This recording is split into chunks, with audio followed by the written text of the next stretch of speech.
Hello loves, welcome back to TigeraGitana. Today we are going to be talking about sage a little bit.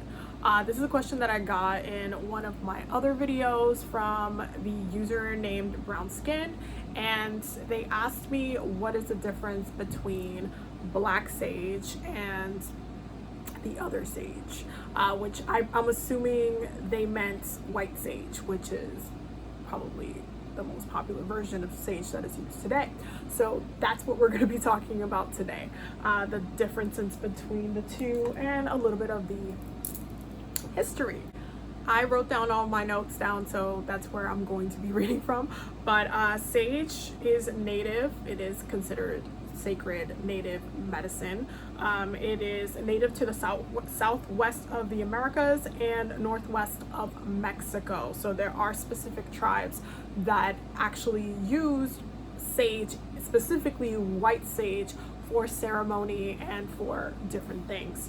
The tribes that specifically used white sage within their spiritual workings were the Lakota, the Comanche, the Cayenne, I think I'm pronouncing that wrong, I am sorry if I am, Arapaho, and the Navajo, better known as the Navajo, but they are the Diné tribe as well, because they're all from that area, so that's where it used to grow. Now, white sage, it is very complex to kind of dive into as far as a lot of the cultural appropriation that happens spiritually, because people a lot of the time will use and abuse white sage, especially those who are not of color. And it is important to kind of break down, you know, who can use this sacred medicine. Now, I went out of my way to ask one of my mutuals on TikTok who is from the Diné or the Navajo tribe, and I wanted to ask if white sage was ever traded between the tribes to North America, the Caribbean, and South America, because I wanted to know if it's something that was just kept within the tribes and was later appropriated, or if it was traded as something that was, you know, sacred. Because even in Mesoamerica, corn was traded, different things were traded, gems were traded, crystals, different things. Taínos themselves would get certain crystals from Mesoamerica and the Mesoamerican tribes, and there were a lot of things that we would trade with each other. So I wanted to ask if this was something that was just kept to those tribes, those 6 tribes, I believe 6 tribes, 5 tribes, or if it was something that was actually traded. So this is what they responded. So prior to colonization across the Americas, both north and south of the Caribbean islands, and to an extent Pacifica, there was a vast trading routes that were always en route, circulating goods and resources and knowledge throughout the continents and islands. This is why when you even look at the story of Turtle Islands, like the Caribbean is also part of Turtle Island. We're all a part of Turtle Islands within the Americas. So I strongly believe that there is a lot of cultural exchange during that period. A lot of northern tribes use white sage because of strains of white sage grow in more cooler climates as well, so it can survive up there, and I believe it has been traded in the past. Also, a lot of sub-indigenous and African cultures like voodoo, hoodoo use white sage, so I do believe that they used white sage in the Caribbean prior to colonization as well. As long as you are indigenous person of the Americas and the Caribbean, or practice a sub-indigenous culture, you can use white sage because you're of these lands. But the true authority in regards to white sage would be northern Mexican indigenous people and southwestern indigenous people. The only reason Palo Santo is not a readily used resource by indigenous people is because the actual shrub that is derived from can only survive in certain parts of Mexico and South America. But white sage, for example, can literally go anywhere. There are stories about fields and fields that were just filled with white sage back in the days. So that's what they responded. They were really, really amazing at giving me the context of everything. So it is believed that white sage was traded between the tribes, and once colonization happened, it was something that was shared culturally between the Africans that were brought over, and also within the Caribbean as well. And this is why you will find it in botanicas in the islands, but you will also find it in South America because it was traded. Now, the difference between black sage and white sage, there's actually a lot of different types of sage types. And for those who are not, you know, indigenous, or someone who practices an ATR, an African traditional religion, definitely, you know, invest in using different types of sage, because sage and the actual usage, the way that you're properly supposed to use it, is not something that is shared as far as the tradition itself and how it is used, especially when it comes to smudging, because smudging is an actual ritual. It is not just burning sage and then waving it around. That's not how it works. It is a different ritual for smudging. That's a whole entire native ceremony that is different. But it is important to understand that there was cultural exchange that happened. So if you are someone who practices voodoo or hoodoo, you will find it in your practices. However, it is still native medicine, so it's important to note that.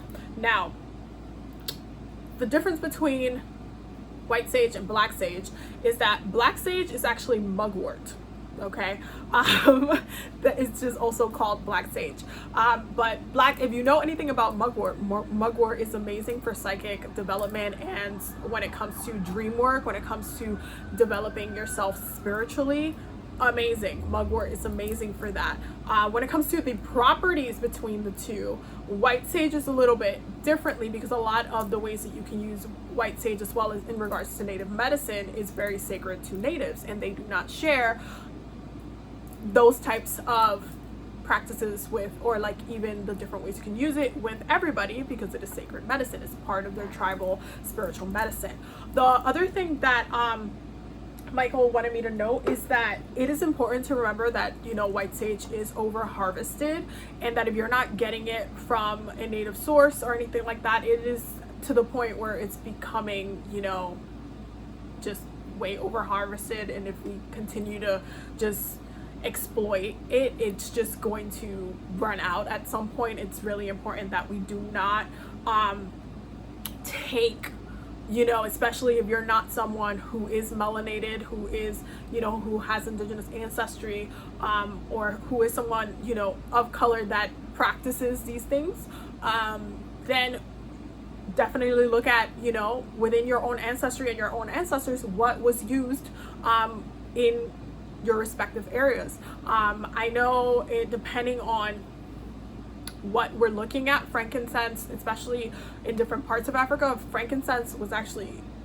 the most sacred thing to use for cleansings and for different things, because it makes spaces holy. It makes spaces, the vibration, it just levels it up, and this is why I love using frankincense as well. But when it comes to white sage and the other different types of sages, they do have different properties and different additional properties. When it comes to mugwort specifically, when I am lighting mugwort, it's not the same thing as lighting white sage, obviously, because they have different properties. But mugwort is really, really amazing for psychic development, protection, cleansing your space, and really allowing yourself to tap in, I would say, spiritually, when it comes to working with your more intuitive energy. Black sage is one of my favorites to go to. I love using it. It's just really amazing. And I like it. I'm not gonna lie, I love white sage, but I like it better a little bit sometimes, because once you put black sage down on the shell, it will turn off. It will turn off by itself. If you light up white sage and, you know, you put it down, it could literally still be going on. It'll still be smoking up the whole house. Like, you have to be very mindful with white sage, but for some reason mugwort just turns itself off really nice. It's just really, really good. I just really love it, but it has different properties, so it's important to understand that. So yeah, so I hope that cleared up on the differences between the two. Black sage is something that is open to everyone versus white sage, which is a closed practice. So if you're not indigenous and if you're not someone who practices an ATR, And even if you do practice an ATR, there are different systems that do not use white sage at all. But it did happen through cultural exchange because it was the natives that taught our African ancestors how to work with the land, how to use certain herbs, how to use certain things. And I know this for a fact within the island because I'm Dominican. My African ancestors and my Taino ancestors, they interchanged a lot of cultural practices. And because the African practices, especially when it comes to spirituality, were similar to the Taino practices, they got along really well, and they taught them how to use plant medicine in the islands. This is why you still see the practices in, you know, Espiritismo, in Santeria, in 21 divisions, and you literally see it, like even in Haitian voodoo, you see the plant medicine that is used in those cultures come from the Tainos, because they taught them how to use the plants and what the properties was, what to use them, what was sacred, what, you know, all of these things. And so it was something that was shared. It was culturally shared, and Tainos themselves were very open to sharing. That's why, like, the first thing that they did to Columbus was give them gifts when they got off the ship. So they were always open to, you know, sharing, interchanging things, and at that point natives were very open to, you know, cultural exchange. Now in today's time, things have gotten very overused, over abused, and so we're not in the same place anymore, and there are things that need to be kept sacred because some members of the community are not respectful. They're not respectful, and they don't understand why these medicines need to be respected and treated in a certain way. And, you know, you have a lot of, you know, metaphysical shops and, you know, white owned businesses that are not treating these medicines properly, and that are not sourcing these medicines from natives either. They're not supporting natives. So if you are a person of color, or if you are indigenous, you should be getting your sage from someone who is indigenous, like an indigenous owned business, because it is their sacred medicine and we need to respect that. But black sage I usually get at the Botanica in St. Elias. I've been getting it there for years because they sell it there, but it's one of my favorites. Mugwort is just one of my favorite herbs to work with as an herbalist, period. The other one that I want to note, just so you guys can be aware, is this one. This is sage. This is dragon's blood sage specifically. This is actually a white sage with dragon's blood resin. I got this one in Puerto Rico, and it smells like white sage, but it has that resin smell that the way dragon's blood smells like. And you have to be very mindful with this because, again, it is white sage. It's just covered in dragon's blood resin, which gives it another layer, because dragon's blood resin is used for protection and so many other things. So it is really, really important to make sure that if you're seeing it in a shop, you're like, oh, it's a different type of sage. No, it's white sage covered in resin. So be very mindful where you're getting your sage. Be very respectful, and, you know, I always see a lot of questions on Facebook, on TikTok of you know, those who are white asking, like, hey, what if I'm gifted white sage? What if I grow it myself? What if all of these things? At the end of the day, it's sacred medicine, it's native medicine. You should not be growing white sage. If natives say, hey, you shouldn't be growing it, just don't grow it. But when it comes to, like, instead of like finding a loophole into you being able to use white sage, just respect the people and don't culturally appropriate, because there are different sage types that were used in Europe that are not white sage, because white sage is native to here, to the Americas. So it's important to understand the different things and be respectful and honor the land that we're sitting on, because you do not want nobody's ancestors coming after you. I'm just saying.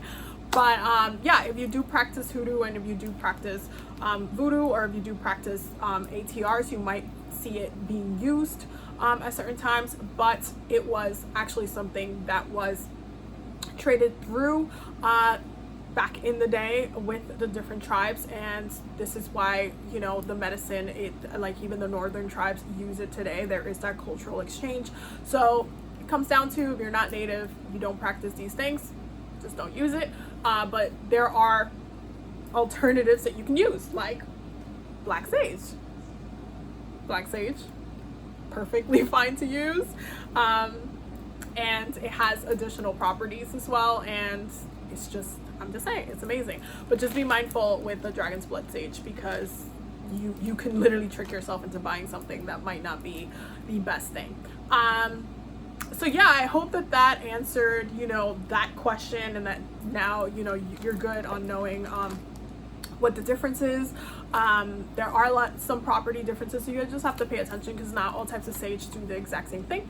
But it's just about doing a little bit of research and diving into the history of these plant medicines and how they've been, the practices and how they've been passed down to us. So yeah, I hope that answered your question, my love, and I will see y'all in the next video. Don't forget to subscribe and do all of the things. Definitely leave a comment down below if there's any other thing that you would like me to break down. And yeah, I'll see you in the next video.